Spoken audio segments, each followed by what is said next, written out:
উত্তর জেলার ধর্মনগর মহকুমার শাখাইবাড়ি গ্রাম পঞ্চায়েতের ২ নম্বর ওয়ার্ডে একটি ড্রেনকে কেন্দ্র করে তীব্র উত্তেজনা সৃষ্টি হয়েছে। এলাকাবাসীর অভিযোগ, প্রায় ২০ থেকে ২৫ বছর ধরে ১০০ থেকে ১৫০টি পরিবারের নিকাশির একমাত্র ভরসা এই ড্রেনটি হঠাৎ করে বন্ধ করে দেওয়ায় বর্ষার আগে চরম সমস্যার আশঙ্কা দেখা দিয়েছে।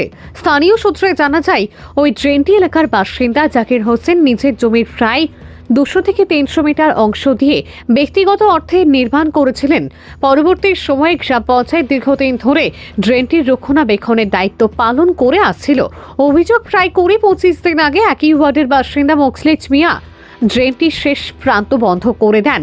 বিষয়টি জানাজানি হলে এলাকাবাসীরা ওয়ার্ড সদস্য মোকদ্দর আলীকে খবর দেন। তিনি ঘটনাস্থলে গিয়ে আলোচনার মাধ্যমে সমস্যা সমাধানের চেষ্টা করলেও পরিস্থিতি উত্তপ্ত হয়ে ওঠে। পরবর্তীতে মোখলেছ মিয়া জাকির হোসেন সহ কয়েকজনের বিরুদ্ধে থানায় অভিযোগ দায়ের করেছেন বলে জানান জাকির হোসেন।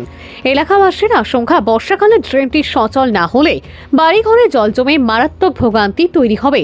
তাই দ্রুত প্রশাসনিক হস্তক্ষেপে ড্রেনটি পুনরায় চালু করার দাবি জানিয়েছেন স্থানীয়রা। গ্রাম পঞ্চায়েত সূত্রে জানানো হয়েছে, একাধিকবার সমস্যা মেটানোর চেষ্টা করা হলেও এখনো সমাধান হয়নি।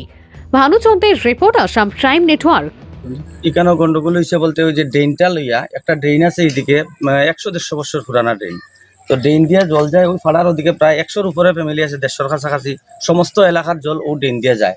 আমার ব্যক্তিগত জায়গার উপরে দিয়ে প্রায় ৩০০ মিটারের মতো জায়গা আমি ব্যক্তিগতভাবে দিছি, দিয়া এই ড্রেনটা করা হয়েছে। মানে আগেও আমরা এদিকে যাইতো, ড্রেনটা আমি নিজের খরচে বানাইয়া দিয়া দিছি। এরপরে পঞ্চায়েত এটা আজকে প্রায় ২০-২৫ বছর যাবত রক্ষণাবেক্ষণ করে, এবং এটার মধ্যে একটা স্ল্যাব কালভার্টও দিয়া দিছি। আর একদম সামনে যখন রোডটা ক্রস করবার সময় এখানে অল্প জায়গা আছে, এই জায়গাটা আসলে এটা খাস জায়গা, সরকারের রাস্তা রেকর্ড, এটা ব্লক করেছে ওই মোখলেছ মিয়া নামে একজন ব্যক্তি। এইটা বন্ধ করেছে করিয়া এখানে একটা পুকুর বরাট করছে উইদাউট ডাইভারশন ছাড়া, মানে কোনো ডাইভারশন নাই। রাত্রে একদিন গভীর রাত্রে জেসিবি লাগাইয়া এই পুকুরটাও বসছে, বরিয়া লগে গিয়া এই ড্রেনটাও টোটাল বন্ধ করেছে। আমরা গ্রামবাসী দেখছি সকালে দেখছি কেন ড্রেনটা বন্ধ দেখার পরে আমরা এলাকাবাসী গিয়া মেম্বার প্রধানরা লগে যোগাযোগ করছি।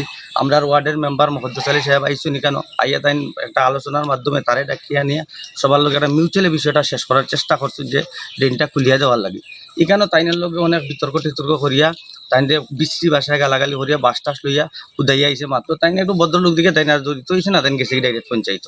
তো যাওয়ার পরে এরপরে আবার হুমকি দিছে ওই দিনও মেম্বারে, যে তুমি এখানে কথা খাওয়ার যদি আও আমার পরিবারের সমস্ত সবরে বিষ খাওয়াইয়া মারিয়া তোমারে দায়ী করে লিমু, তুমি কেন আইও না। নেক্সট আবার পঞ্চায়েত পুরা বডি আইছে, আইয়া আলোচনা করছে, সেম বক্তব্য পঞ্চায়েত বডিরও করছে, যে সবরে বিষ খাওয়াইয়া মারিয়া আর পঞ্চায়েতের দায়ী বানাই লিব। আপনার নাম কি? আমার নাম জাকির হোসেন।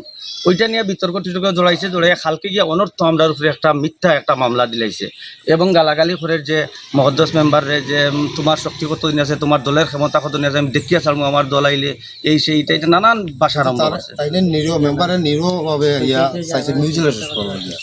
এবং পঞ্চায়েতে আমরা নিয়ে তার কিতা করতাম পারছি, তার কিতা কুচ্চ করার সম্ভব হয়েছে না আমরা দ্বারা, এটা নিয়ে বিভিন্ন গালাগালি শুরু করছে, করিয়া ড্রেনটা বন্ধ করিচ্ছে। তখন আমরা সরকারের কাছে এবং পঞ্চায়েতের কাছে আবেদন করিয়ার, প্রশাসনের কাছে আবেদন করিয়ার, এই ১০০-১৫০ ফ্যামিলির রক্ষার স্বার্থে অনেক ক্ষতিগ্রস্ত হয়, এই ড্রেনটা যাতে সরকারে খুলিয়া দেওয়ার উদ্যোগ নেয় এবং প্রশাসন উদ্যোগ নেয়, এবং ১০০-১৫০ পরিবারের রক্ষা করার একটা ব্যবস্থায় যায়, এবং যে খাস জায়গা যেটা আছে বন্ধ করিয়া, একটা সরকারি রাস্তাটা বন্ধ করিয়া যে ব্লক করিয়া মানুষকে হয়রানি চালাইছে, ওইটা থেকে যাতে মানুষ মুক্তি পায়।